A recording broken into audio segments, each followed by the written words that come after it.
Welcome back to Sensical Politics, where common sense meets politics. I'm your co-host, Tyler.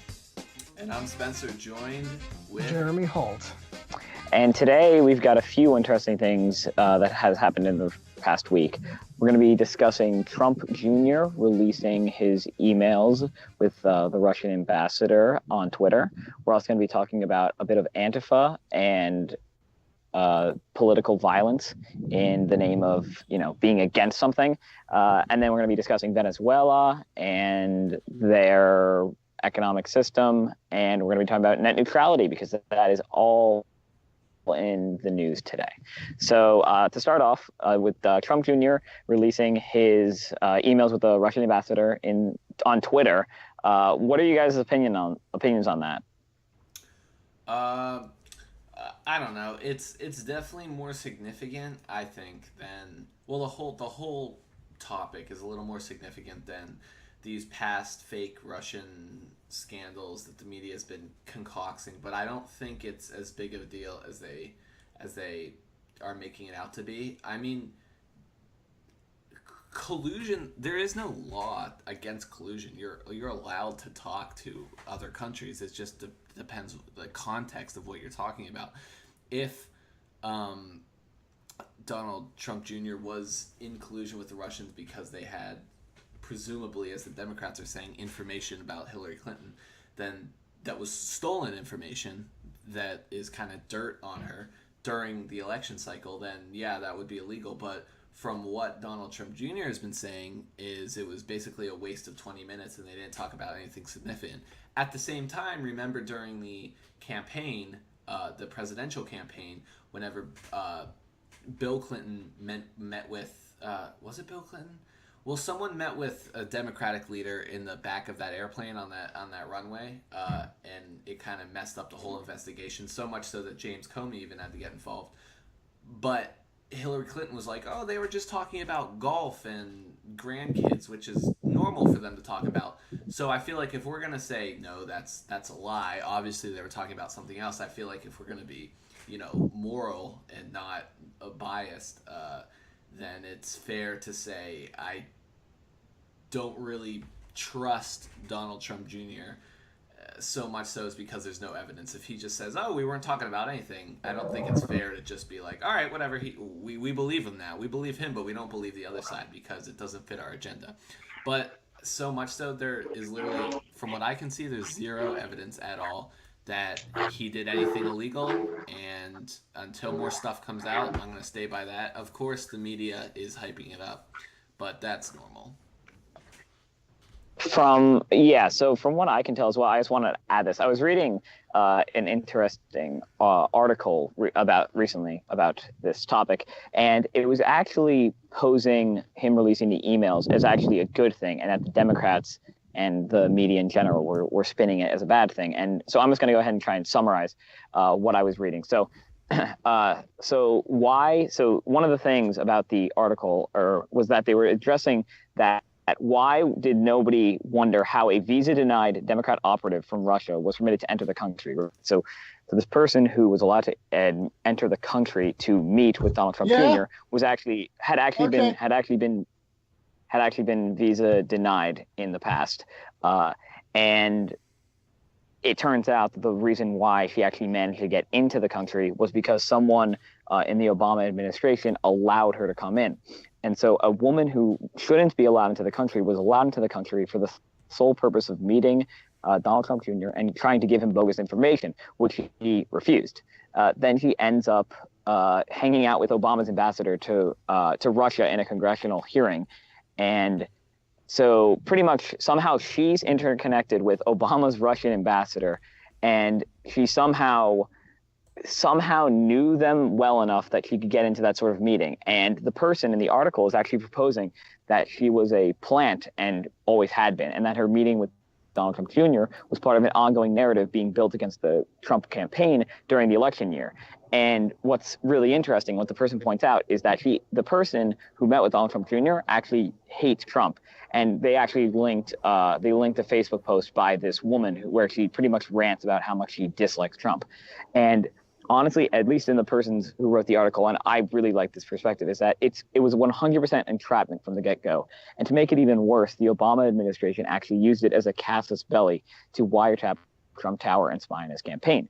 And so these are like ridiculous. Like if these are actually true, I mean, all the things that I just said are true, but when you combine them all together, if they do turn out to be true, which honestly I don't know if we'll ever find out, just due to the fact of like how high up this had to be, like it kind of shows the whole releasing the emails in a different light, and that maybe it's actually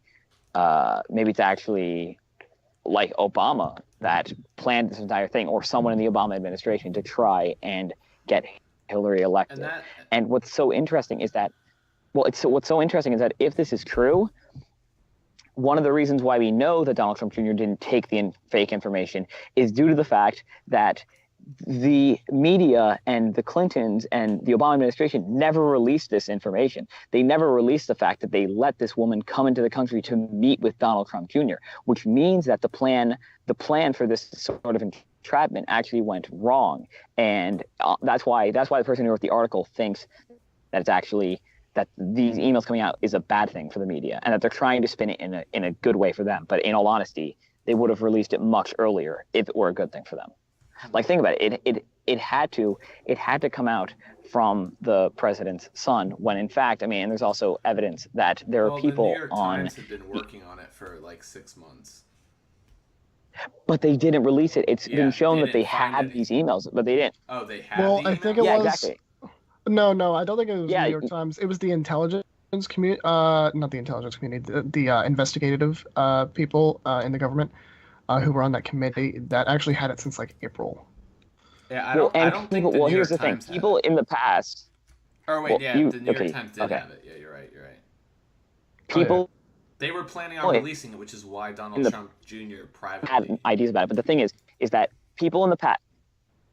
Yeah, is that people in the past who have also released information that have been good for Democratic agendas, who also had access to this information, didn't release it, which sort of implies that it might not actually be the best thing that this came out for the media and for the Democratic narrative. Well, that also asks the question, so that's is even if Donald Trump Jr. is guilty, if Donald Trump, the president, was not aware of this, did he do anything wrong? No.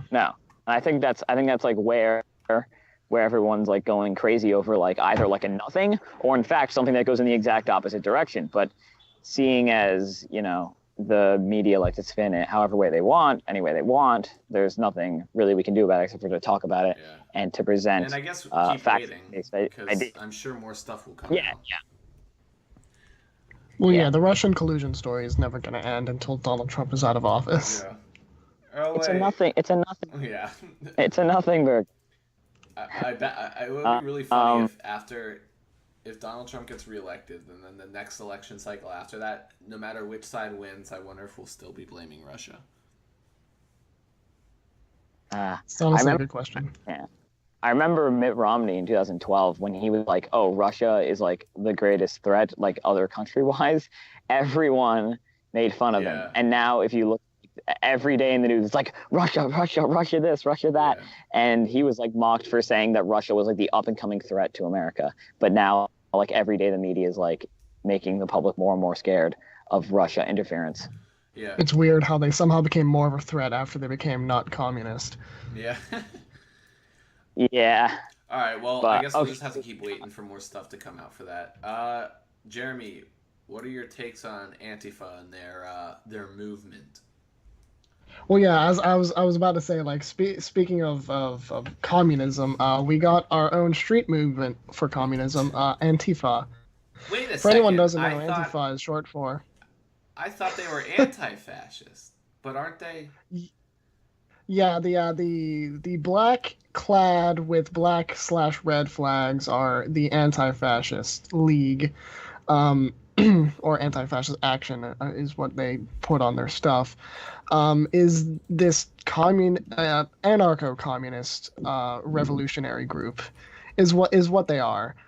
You can tell that they're anarcho-communist because of the flag. It's black and red. Those are the symbolic colors of both anarchy and communism.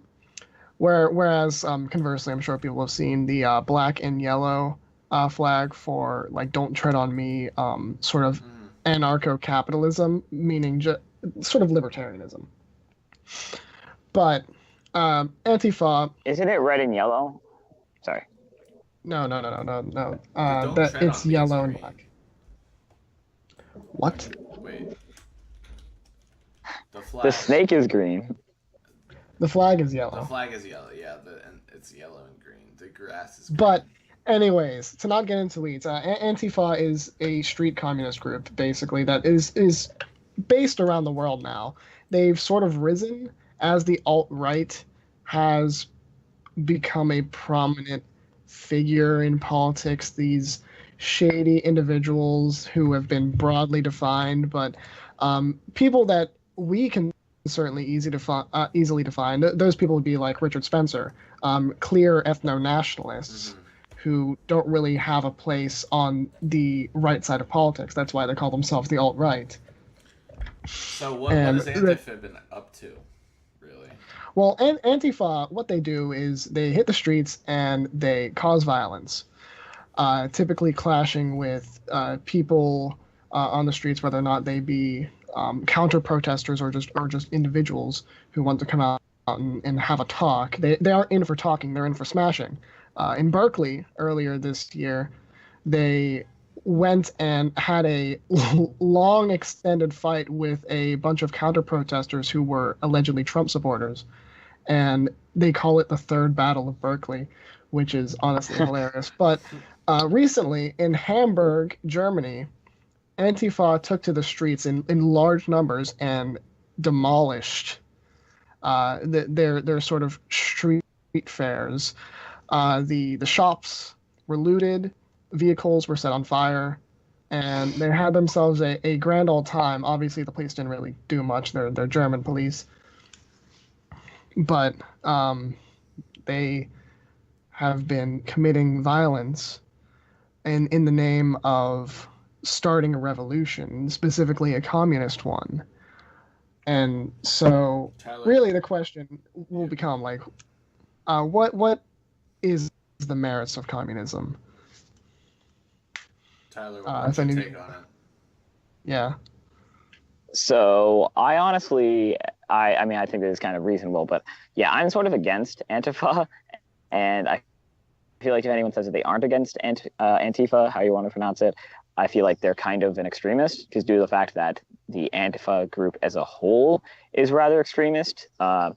If you look at a lot of their protests, most of, if not all of them, become violent, and they wind up ruining the places that they either live in or that they travel to go protest. Like, I mean, taxpayer money is going towards, or not even always taxpayer money. Sometimes they even like destroy private businesses. I don't know what they're trying to protest here. Are they trying to protest the idea of having a private business? It's kind of like ridiculous to me that this is the way they're going about it, instead of just having, well, actually, no, never mind. It's not surprising to me, because if they tried to have reasonable discourse like any reasonable human being, they would come to the conclusion that communism, especially and anarchy and communism, do not work well either by themselves or together. So I just realized, never mind, I realized why they have to do this. And it kind of surprises me, like how I think it might be partially like hive-minded, because I don't see how there are this many people in the world who live either in Germany or in America, all across the states, how there could be this many people who support such like a radical movement. I don't know. I mean, people always like, point out, at the Westboro Baptist Church or other groups that are similar to them. But the thing about those groups is that even though they may be extremely, extremely like right-leaning in the fact that like that's where people would classify them, it's also the fact that these groups have like less than like 50 people in them. But like Antifa has like over thousands of protesters, and no one addresses their radicalism. It's crazy, especially when like there's a lot of stuff in the news today. Like, okay, there was the congressman who got shot at the baseball game because because the left had radicalized him. The media and the left in general had radicalized him. And I saw this article, I believe it was CNN, that actually tried to blame it on right-wing radicalism to somehow go ahead and shoot the right-wing congressman. Doesn't really make any sense to me.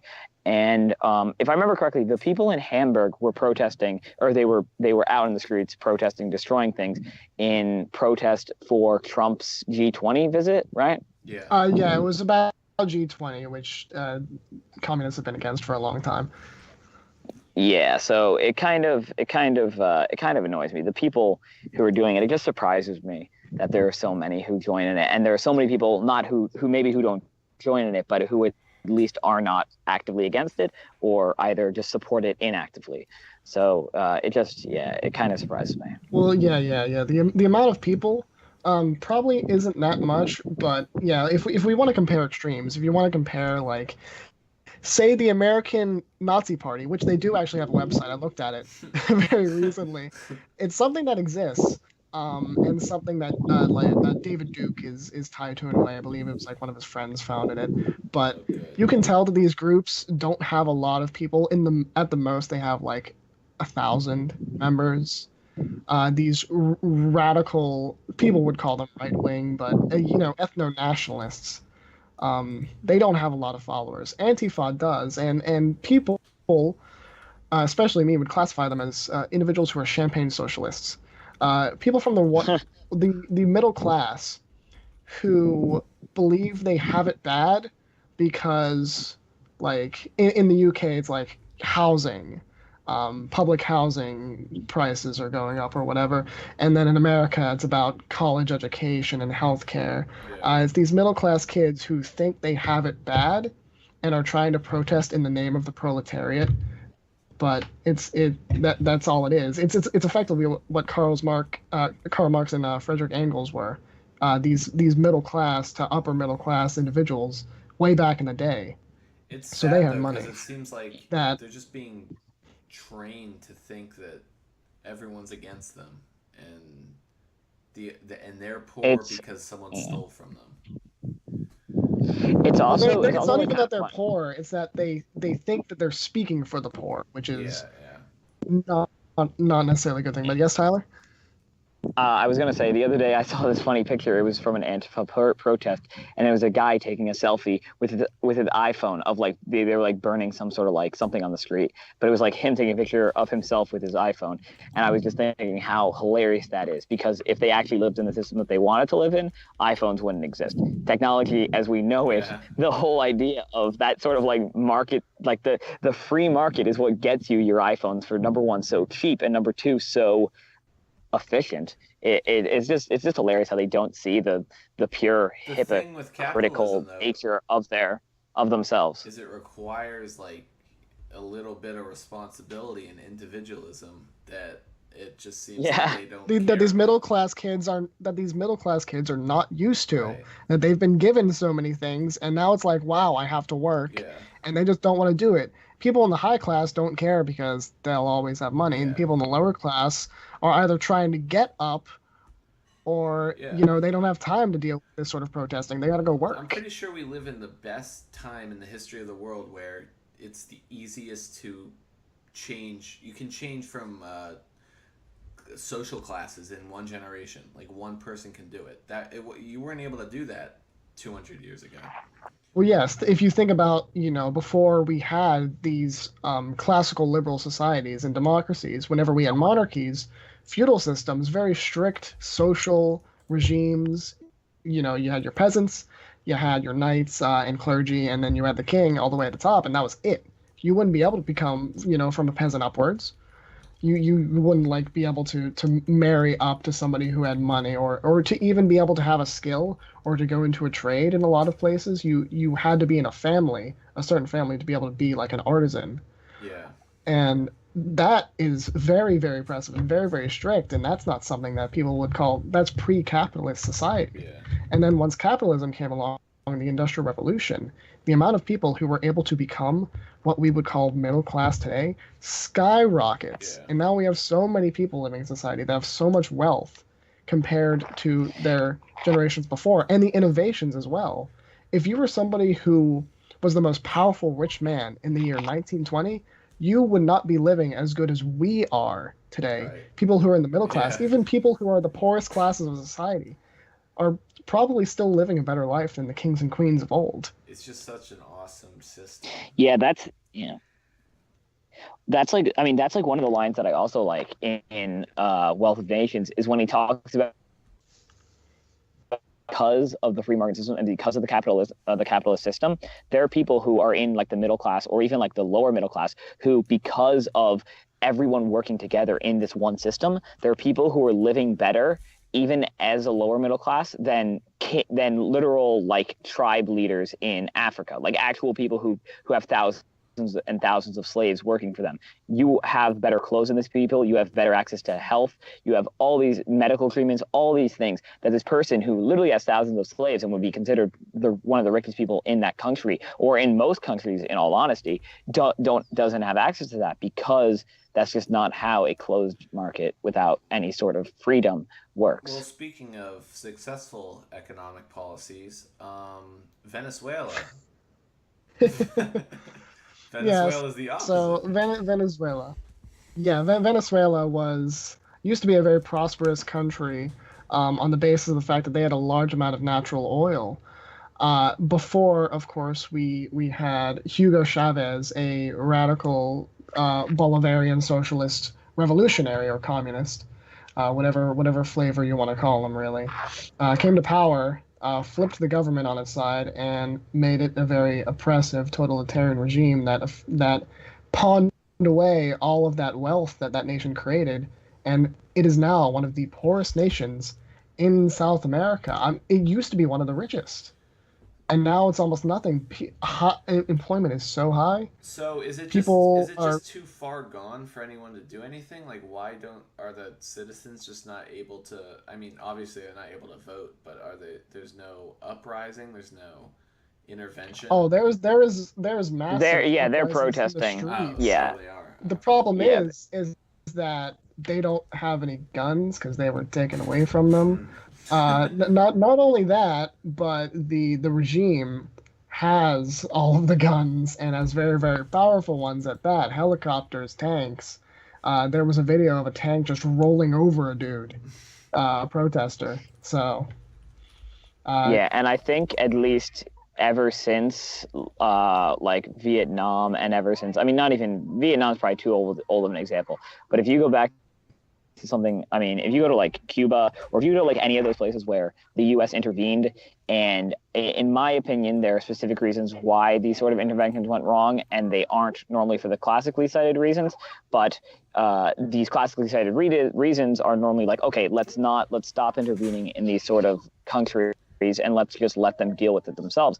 And I mean, we did that sort of with Cuba, but then we came upon the Cuban Missile Crisis, and I feel like a lot of this, the public would just be one of the reasons why we don't help these people, the people in Venezuela. I mean, and not to say that we aren't helping them, because there are certain things that we are doing that do help them, but nothing like on a scale that is necessary. And you know what's Where Go ahead. where I'm just trying to say is that I feel like because of the classically cited reasons for why Cuba was messed up, and that if we try and help these people by intervening in some way, it would be public, it'd be a public nightmare. Like, the media would be against it, everyone would be against it. So yeah, there's nothing we can do really to help these people, even though, I mean, there is something we can do to help these people, but it wouldn't be a popular decision. And Right. who wants to do that? Well, also at the same time, we were speaking of how they don't have any guns to uprise. It is interesting. I just looked this up. In 2009, Venezuela was actually added to the list of a country. It's the list of countries that sponsor terrorism, and I just found that interesting that even with such strict gun laws, as in nobody has them, there's still terrorism happening. So it just kind of goes to show that even criminals don't obey the gun laws. And whenever you are not able to defend yourself, then you get added to top 5 terrorist countries. So it just brings up the gun debate issue and all that jazz. Yeah. But back to sort of the topic on communism. The thing is that all of these champagne socialists or communists, if they really, really, really wanted to have communism, they ought to let capitalism go for probably a couple hundred years because we have not yet reached a society. So Bernie Sanders like to talk about like we're one of the wealthiest societies in the world, and America is. It's the third largest GDP, surely, but we are not in a post-scarcity society. There are still things that even if we would be able to redistribute it everywhere, we couldn't. Mm-hmm. So the problem is that we have to get to a point in a society where we have all of these things, a post-scarcity society. Then, and at least then it would be feasible. Yeah. But even then, you have to address the problem of, well, now nobody has any sort of purpose in life. Right, and you don't know how much to make, how much to. I mean, I guess you do know how. Yeah, it's central planning. That's why it doesn't work. Central planning is a nightmare. If a corporation will falter and fail at a dime's notice, do you think the government can do it? Right, exactly. Yeah, and I mean, it's honestly, I mean, I could see a sort of, you said let it run for like 100 or 200 years before we get to post, or hundreds of years before we get to post scarcity. But at least from someone who likes to, who likes to think about the future, is that honestly, I could see within the next like 35, 45 years, I mean, maybe slightly more than that. So like 35 to like 60 years, I could see somewhere in that time range us becoming a post-scarcity society because of Moore's law, in all honesty, and in technology in general. And if for those of you who aren't aware of what Moore's law is an idea in computer science that says that pretty much every couple of years, and it does tend to vary because it starts to slow down eventually, but then sometimes it will speed back up. But right now, I believe it's in the slowing down period. Is that every several years, the amount of pretty much power that let me think about the most simple. I can explain. Well, let me think about the simplest way. Well, no. I'm trying to think about because you could technically say the actual factual definition, but if you want to talk about it as in a way to sort of create not an analogy, but as in a simpler way of explaining it, if you want to give the technical definition, then go ahead. Everything becomes twice as more powerful and twice as more efficient. That's basically. Thank you. Yeah, that's probably the simplest way of saying it. Yeah. So I mean, and it's held true. We have everything we need. There would be no scarcity problems. No. Moore's law is already in place, and the thing about doubling every year is that that's an exponential growth, and so we keep getting faster and faster and faster at a faster and faster rate. So when it comes down to it, I could see 3D printing, just no one has to buy anything because you can just 3D print it. I mean, it's going to be an interesting society, and I mean, this is a topic for a different materials. It's a topic for like a different episode. Yeah. It's about materials. You have robots and you have artificial intelligence just doing your jobs for you. I mean, the advancement, the speed at which these things are going is kind of crazy. I mean, you could say 100 to 200 years, but with the speed, at least in my opinion, with the speed at which things are going, we could see a post-scarcity society within the next 35 to 60 years. So but again, that's a discussion for a different. No.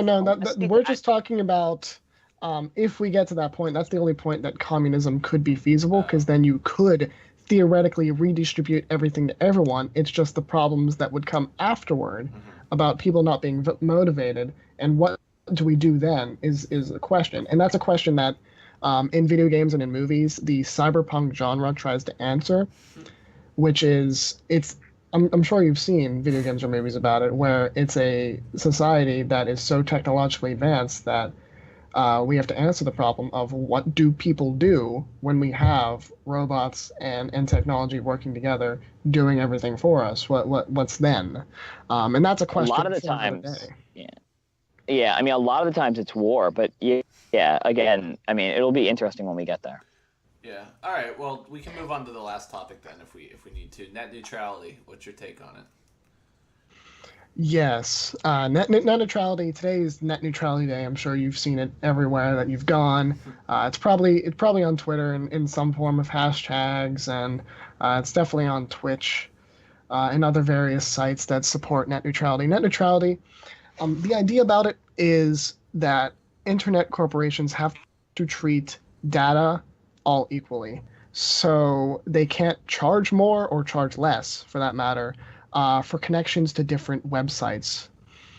So there's been a long debate between Netflix and Comcast and Verizon. Basically, what happened a while ago is I believe it was Comcast who started this, said, okay, Netflix, you got to pay more money because of all of this data that's coming through your line because Netflix is hugely popular. They're saying, all right, you're getting a huge influx of data, and that's a lot more than any of the other people who are purchasing data. So we're going to charge you more for the same speed. And what if Netflix says, no, we're not going to pay you? What would the internet provider do?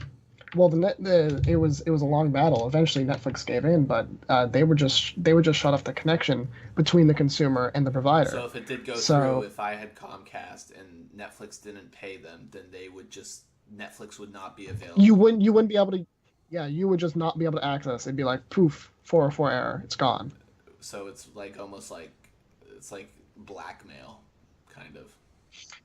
Yeah, it's the internet is a self-contained market. It's far beyond our own markets. The American market, the Canadian market, whatever. It's its own contained market that is almost completely free of any sort of regulation. People argue that net neutrality would hurt that, where in fact, net neutrality really doesn't. All it says is that these providers who are sort of the arbiters of this market are not able to touch it.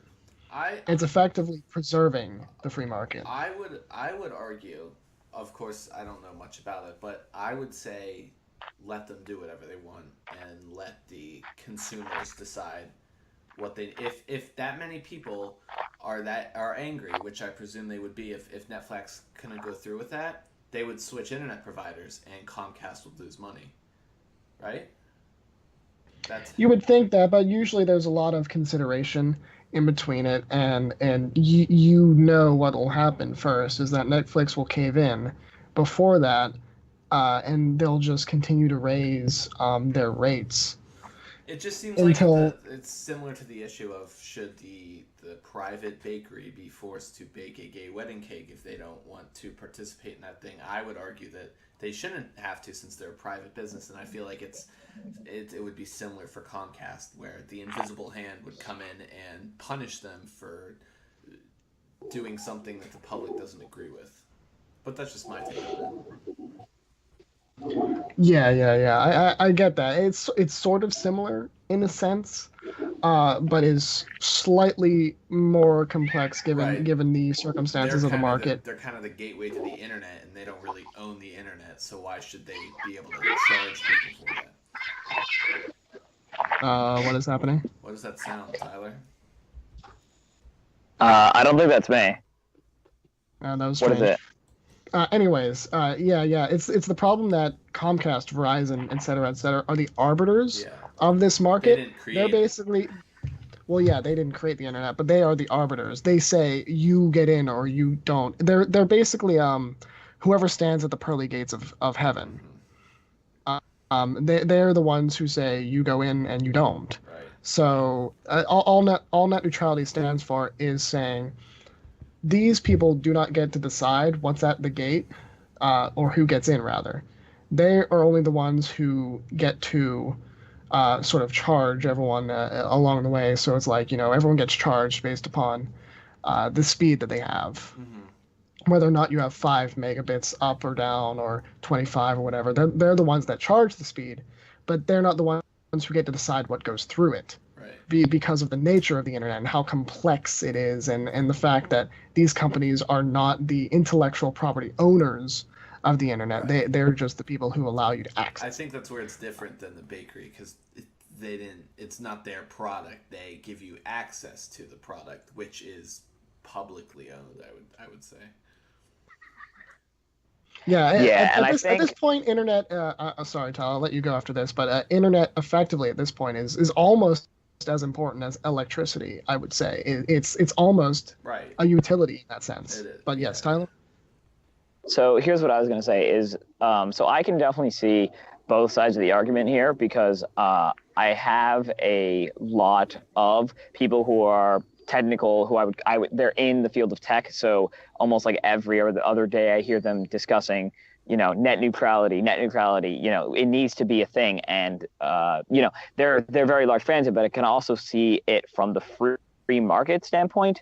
And so, let these companies do whatever they want. But here would be one of my reasons why not letting it free market and letting at least some sort of government regulation, is due to the fact that one of the most common ways that monopolies can form, and actually one of the only ways that monopolies can form, is when there is sort of like a difficulty for a small business getting into the market, right? So let's pretend all these companies were to become pretty much like the worst customer service in the world, or they were to be like the worst companies in the world. But the only thing is that getting into that market, you would need to have so much startup money that it makes it near impossible to actually compete, especially early on. So that's why it leads to these sort of monopolies where, I have friends who live in an area where it's only Comcast or it's only some certain provider, and the provider knows that, and they literally just jack up their prices and slow down their speeds at the same time, which results in them having to pay more and them getting less.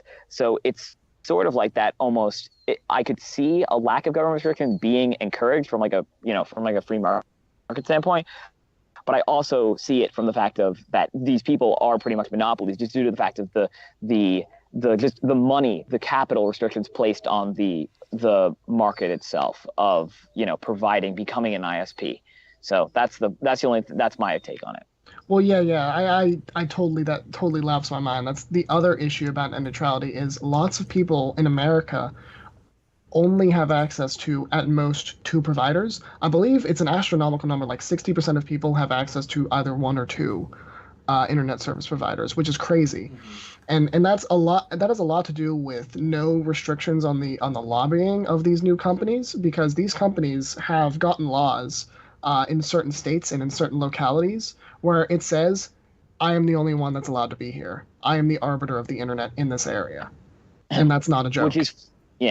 Which is funny because it comes back to the point that I made at some point in one of these past episodes, that a lot of monopolies couldn't have been possible without government intervention. If the government hadn't made all these laws that required ISPs to follow these certain restrictions and to also just literally just bend to the will of the ISPs, we would be so much better. And the ISPs having these monopolies would most likely not exist, because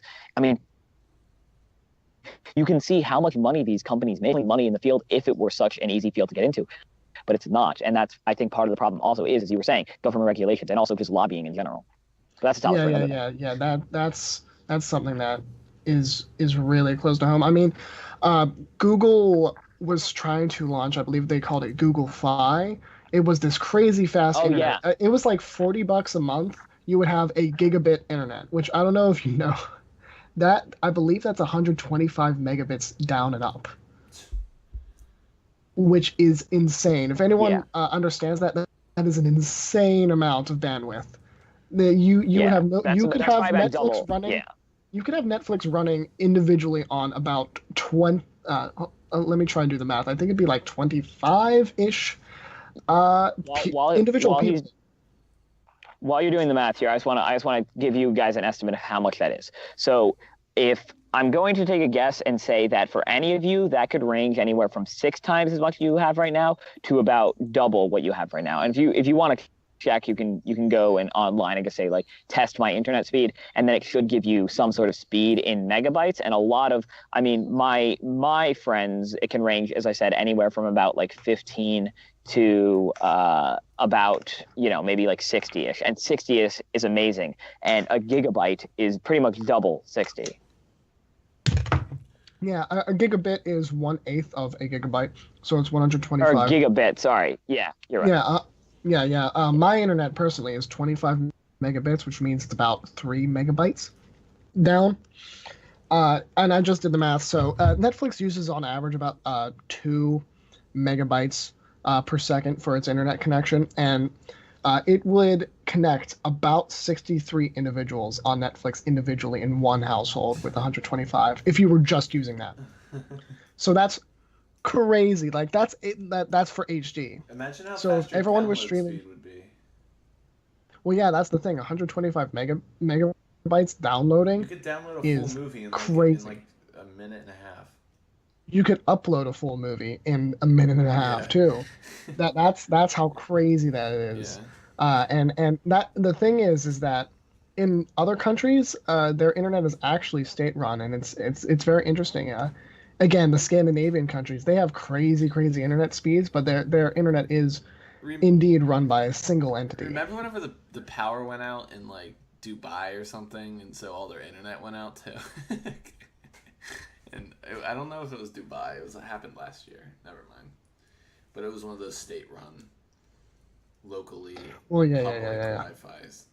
Optimum hotspot. Yeah, lots of cities now are adopting their own internet services, which is indeed an interesting turn, because it's actually been proven to actually help with competition, because there's so little competition that even the state competing is actually causing changes, which is hilarious. Yeah. All right, well, we can talk about competition another time. I think it's time to wrap it up. Any last words from anyone? Nothing, except for if you've been encouraged by any of what I've said, or Tyler, even Spencer, go and support net neutrality. Today's net neutrality day, so. Right. Well, yeah. Whenever you support something like that, it's crazy. But if support net neutrality if you are able to. You call your local congressman. Do whatever. If you've been convinced, please. It helps a lot. All right. That's all we have for you now. We will talk to you guys next week with more hefty, interesting topics on the way, I'm sure, from the Trump White House and his son, the internet, and failing socialism countries. We'll talk to you guys later. See you. Go. Oh, I'm sorry. I was going to end it with, if you guys come back next week, we actually have a special guest. So sadly, Jeremy, we are actually going to be replacing him with a better version of himself. His name's Alex Newman. He's written for our website, Sensical Politics, a couple times. So, you guys have never heard his opinion on these sort of topics. So I'm excited. All right. We'll talk to you guys next week. See ya.